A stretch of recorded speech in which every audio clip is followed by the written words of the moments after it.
Have you ever thought about the unlimited power that comes with using Comic Sans?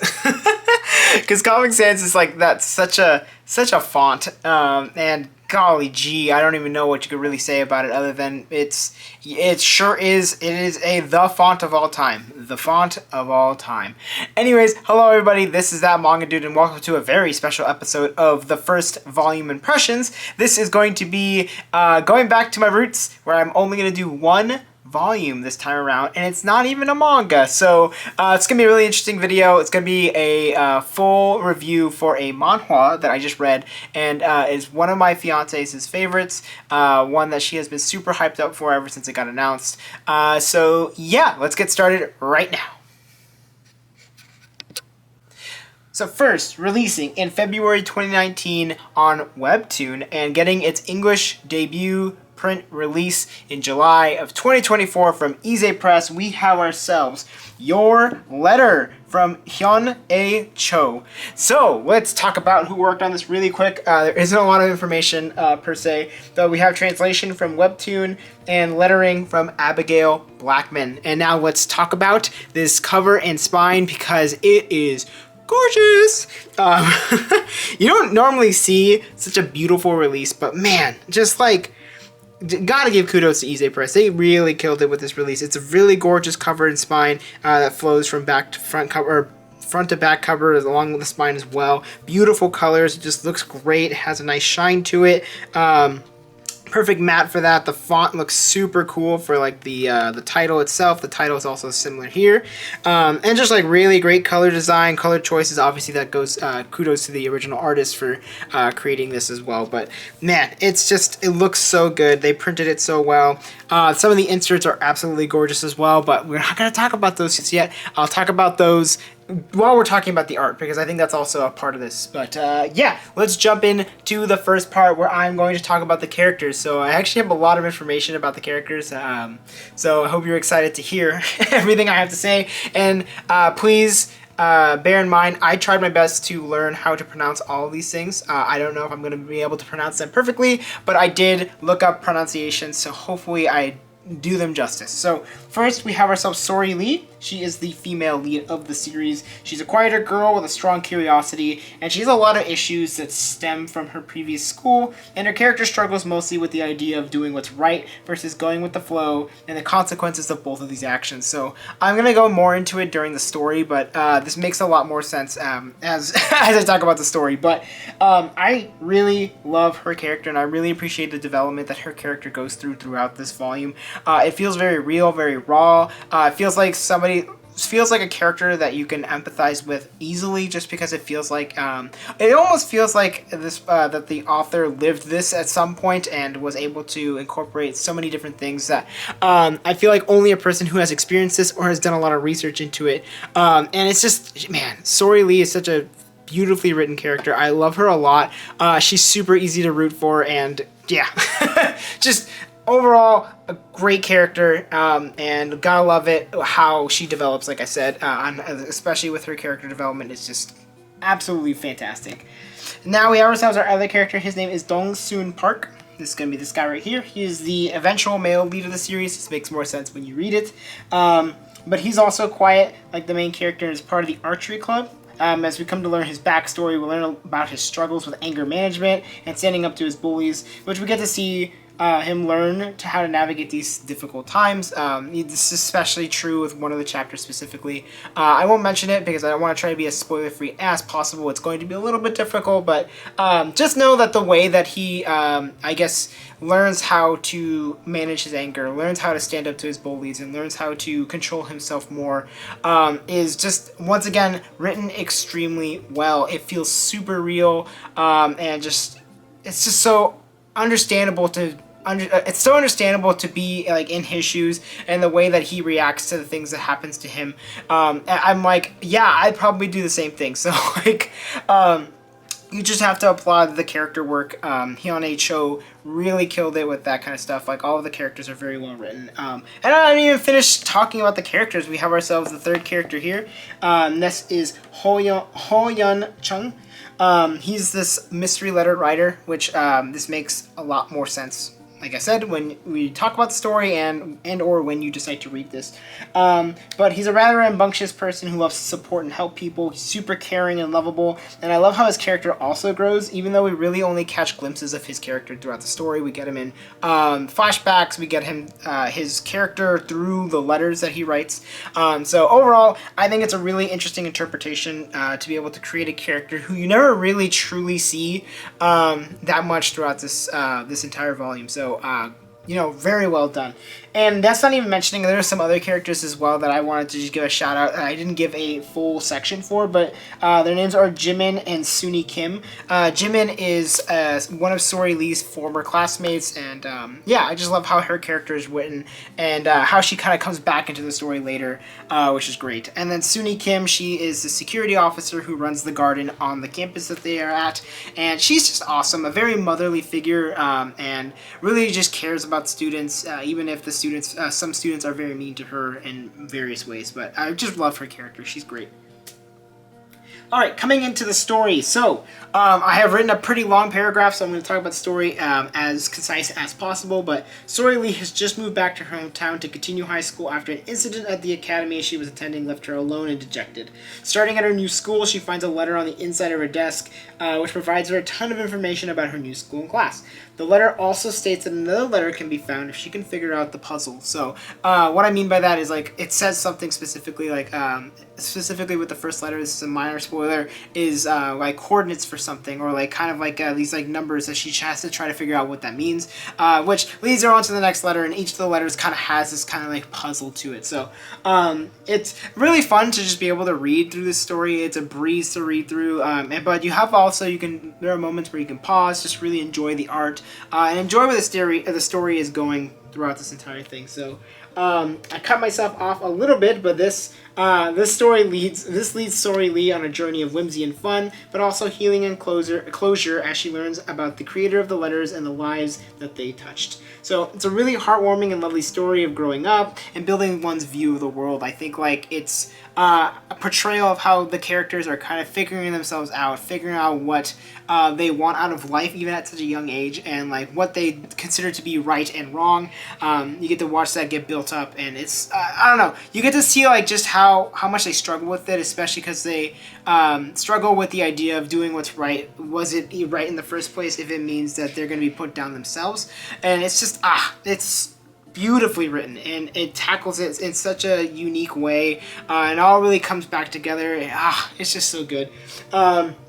I also wanted to mention that a lot of the issues that the characters struggle with are resolved throughout the volume, and I think they're incorporated really well throughout different parts of the story. That's not like just everything is at the end. You slowly get bits and pieces of the characters figuring themselves out throughout the chapters, which is great.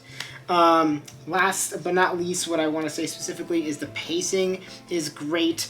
Everything ties back together as well. So this series is a really great series to be able to reread, because then you'll start to be able to catch some things that you may not have noticed before, or may have noticed and been like, oh, so that's what that connection was.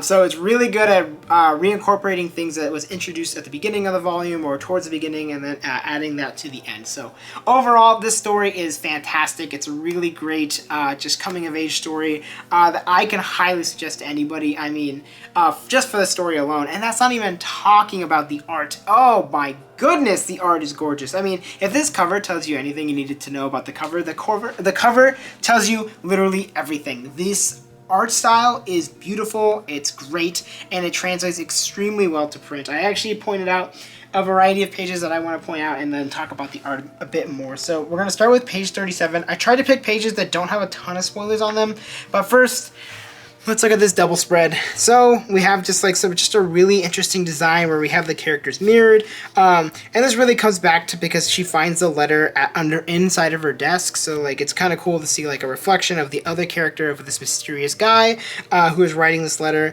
We have some really beautiful stamps that are just drawn here, and like you get to see like the actual letter itself, some other little cards and some other things. So, and I don't know, it's just really cute. It's really well designed, and I kind of just love how this looks. This like blueprint looking design, which also kind of plays back into the idea that like it's the blueprint of this like story, blueprint of the letters that she's gonna find. So super cool. It's just a nice little detail.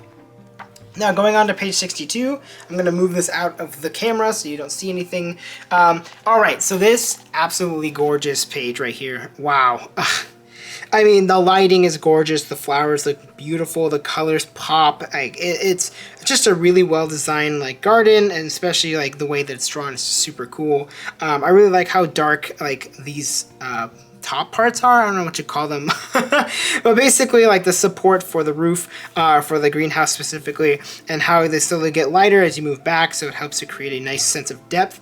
The trees as well, like plants shrinking and becoming lighter as you move towards the back, so you get like a really dark area, which tells you, oh, these are going to be in the front, and help to create the space. It's just a really well done background. Okay, coming up, I'm going to be skipping ahead quite a bit, but going to page 158.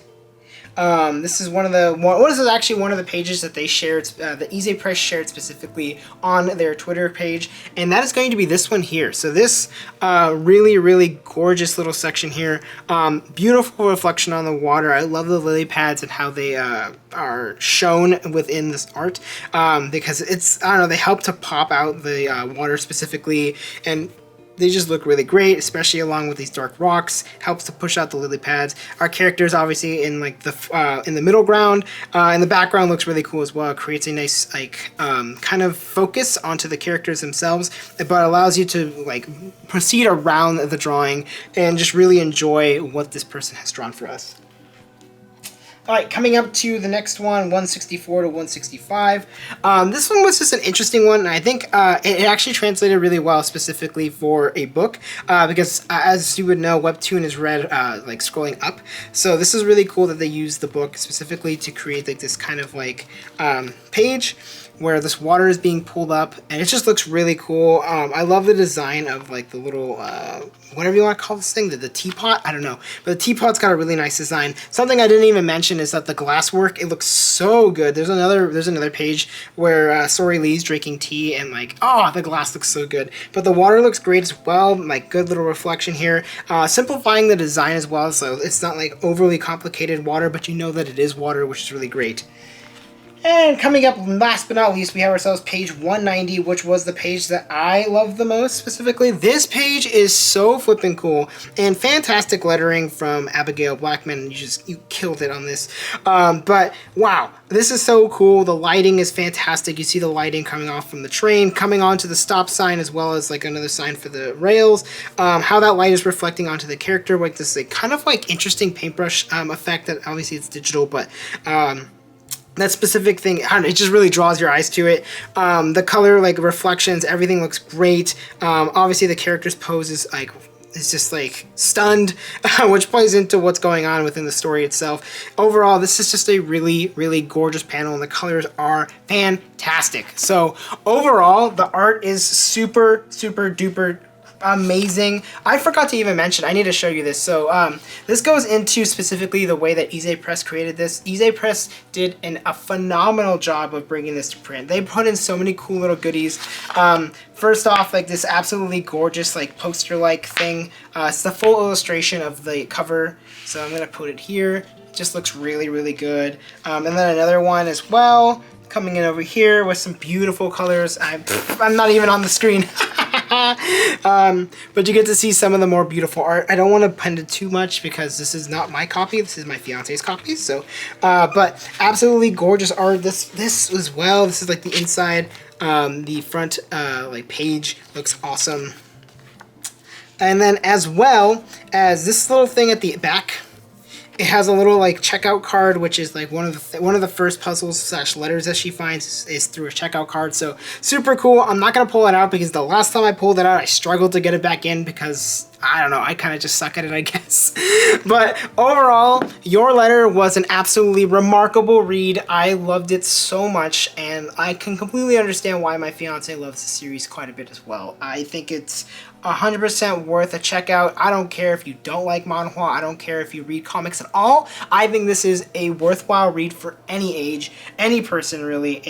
You're gonna have the feels. You're gonna see beautiful art, and hopefully you get touched by the story like I did. I think the story is just really well done, and I love how it ends, especially getting a little bit of extra goodies towards the ends as well. So highly suggest picking this up when it does actually release. It's supposed to technically release on July 23rd, but I managed to get a early copy, so super cool. Yeah, I hope you enjoyed this review. What do you think of your letter? Have you read your letter on Webtoon, or have you gotten a copy at this point? And are you going to get a copy from after listening to my review? Let me know in the comments below. I'd love to know if you guys are going to check out this manhwa that just come out in English print. If you have any other manhwa to suggest, let me know in the comments below. I don't read them too often, I'm not going to lie, but I think your letter has kind of opened the door for me to try to check out a couple other ones and see how I feel about them. But yeah, that's going to be it. So I will let you know that you should like, comment, and subscribe. Those are all amazing things, wonderful things, fantastic things,